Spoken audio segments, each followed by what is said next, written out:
और हिंदू हिंदू भाई भाई। तो जात पात की बिटाई करो, माने जात पात से बट रहे हैं। यही तो कह रहे हैं ना कि बटोगे तो कटोगे, तो माने जात पात में मत बटो। दूसरी पार्टियां जो है वो जात पात की राजनीति कर रही हैं, तो वो ये कह रहे हैं कि जात पात में मत बोलो, हिंदू हिंदू रहो ताकि थोक वोट हमको मिले। जात पात में जब बट जाते हो तो कुछ हिंदुओं का वोट हमको मिलता है, कुछ हिंदुओं का वोट उस पार्टी को मिल जाता है।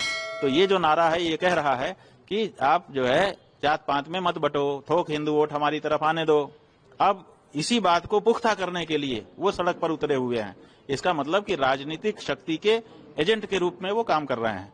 अब वो कह रहे हैं कि जात पात की करो विदाई और हिंदू हिंदू भाई भाई। अब हिंदू में तो जात ही होती है, हिंदू की पहचान क्या है?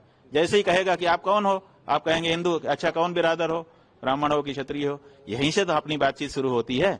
जब आप कहेंगे हिंदू है, आप कहेंगे कि कौन से हिंदू, माने ब्राह्मण हो कि क्षत्रिय हो, तो आप कहोगे नहीं हम तो हिंदू हैं।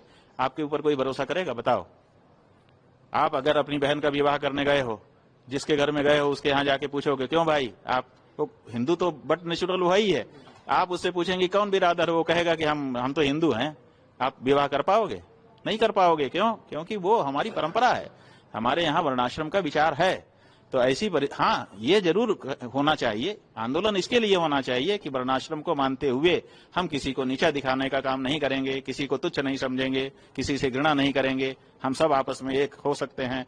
लेकिन जात पात की विदाई ही कर देंगे तो हमारी पहचान नष्ट हो जाएगी। जब हमारी पहचान नष्ट हो जाएगी तो हम कैसे सनातनी रहेंगे? तो ये जो बात हो रहा है ये तो जैसे ही कहते हैं कि जात पात की करो विदाई, वैसे ही सनातन धर्म नष्ट हो जाता है। तो उसके बाद फिर सनातनी ये कैसे हिंदू भाई भाई हो जाएगा? तो ये जो सनातनी कह करके आए हैं, असल में ये राजनीति का एजेंडा जनता के बीच में इंप्लीमेंट करने के लिए उतारे गए हैं। राजनीतिक खेल है और कुछ नहीं है, इससे सनातन धर्म का कोई लेना देना नहीं।